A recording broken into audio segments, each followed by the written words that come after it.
दक्षताभ्यास 5। पहला प्रश्न है, निम्नलिखित कर्ती कथनों पर ध्यान दीजिए तथा अपनी अभ्यास पुस्तिका में बॉक्स के स्थान पर अक्षर संख्याओं के लिए संख्या लिखिए।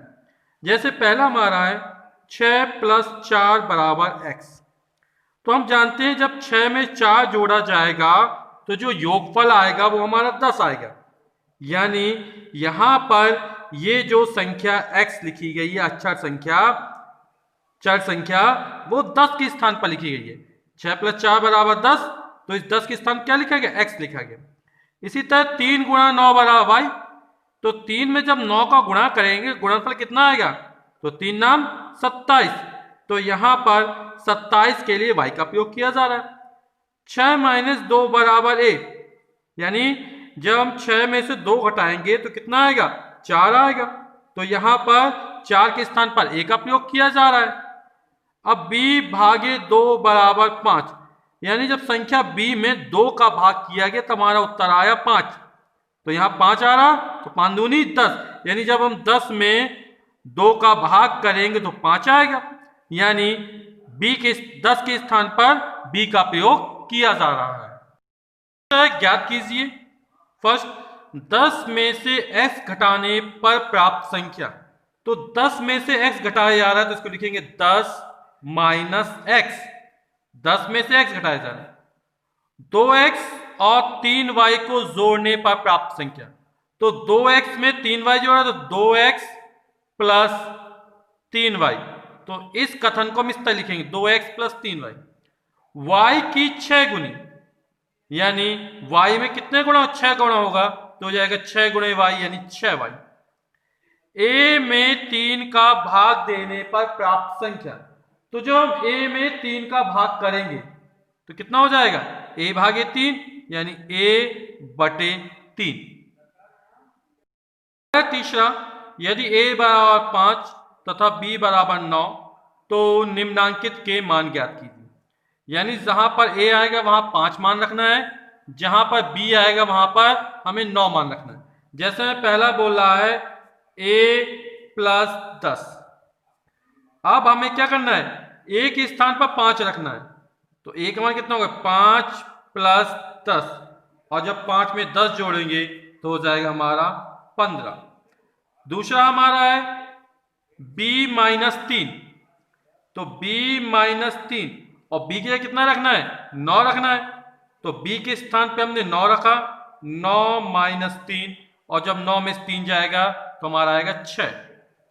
फिर बोल रहा है थर्ड में a + b - 14। a + b - 14। a का मान कितना रखना है? 5। b का मान कितना रखना है? 9 और -14। 9 में 5 जोड़ा 14 और -14, और 14 में 14 गए 0, तो यहां मान निकलेगा 0। चौथा हमारा a × b। तो a × b, a का मान कितना रखना है? 5 और b का मान रखना है 9। तो 9 × 5 = 45। और हमारा पांचवा है 30 × a। 30 × a। तो 30 और a का मान कितना हमारा? 5। तो 0 3 5 15, तो 150। अगला है विस्तृत रूप को घातांकी रूप में लिखिए। यानी हमें यहां पर ये जो अक्षर संख्याएं दी गई हैं इसको घात के रूप में व्यक्त करना है। जैसे यहां पर पहले में x × x कितनी बार गुणा किया गया? 3 बार गुणा। तो x की घाते 3 और y एक बार है तो y। जैसे यहाँ पे q × q, तो 1 2 3 बार गुणा किया गया तो हो जाएगा q की घाते 3। यहाँ पर 2 है और y का 1 2 3 बार गुणा हुआ है तो y की घाते 3। यहाँ पर 5 1 बार 2 बार 3 बार है तो 5 की घाते 3। x हमारा एक ही बार है x, और y 1 2 3 बार है y, तो हो जाएगा y की घाते 3। तो 5 की घाते 3, क्योंकि 5 3 बार गुणा किया गया 5 का, x का एक बार गुणा है और y की घाते 3। यहाँ पर m × m 4 बार गुणा किया जा रहा है तो हो जाएगा m की घाते 4। अगला पांचवा रिक्त स्थानों की पूर्ति अपनी अभ्यास पुस्तिका में कीजिए। तो यहाँ पर 10 गुणा 10 गुणा 10 गुणा टी गुणा टी गुणा टी, तो यहाँ पे 10 लिखा हो घात में, तो 10 का कितनी बार गुणा है? 1 2 3, तो यहाँ पे घात में आ जाएगा 3, और 1 2 3, टी का 3 बार गुणा है, तो यहाँ पर टी की घातें भी 3, यानी इसको लिखेंगे 10 की घातें 3 और टी की घातें 3। यहाँ पर 4 गुणा 4 गुणा 4, 4 का 3 बार गुणा हो रहा है, यानी 4 की घातें 3। 6, पी का 1 2 बार गुणा है और क्यू का 1 2 3 बार गुणा है, तो यहाँ पे हो जाएगा पी क्या 2 बार गुणा है और क्यू की घातें हो जाएगा 3।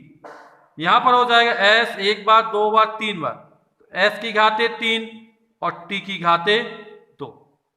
छठवां प्रश्न, अधोलिखित कथनों को देखकर उसमें चर और अचर छांटिए। पहला है, तो इसमें चर और अचर छांटने, जैसे में दिया है 5 x की घातें 2 y की घातें 2 z की घातें 3, तो अचर संख्या जिसके मान परिवर्तित नहीं होते हैं, ऐसी संख्या जिसके मान परिवर्तित नहीं होते हैं, तो 5 जितनी भी संख्या है वो सब हमारी अचर संख्या है, 1 2 3 4 5, तो 5 अचर संख्या हो जाएगी और चर हो जाएगी x y z। अब यहाँ पर घात लगा है, x की घातें 2 काटो तो x गुणा x, x 2 बार है, तो यहाँ पर ये 2 हमारी अचर संख्या में शामिल नहीं की जाती। घात में जो संख्याएं शामिल हैं वो अचर संख्या में शामिल नहीं होती है। x की घातें 2 काट होता है x गुणा x, यानी हमारा x ही चल रहा है। अब यहाँ पर है 7 x की घातें 2 y की घातें 2, तो यहाँ पर अचर संख्या 7, और यहाँ पर x y, हमें घात से यहां पर नहीं देखना है घात को। फिर m की घातें 4 n की घातें 2, तो यहां पर कोई भी अचर संख्या नहीं है, तो अचर संख्या निल हो जाएगी और चर संख्या हो जाएगी m, n। और यहां पर a की घातें 3 b की घातें 5, तो यहां भी अचर संख्या नहीं है और चर संख्या हो जाएगी a और b।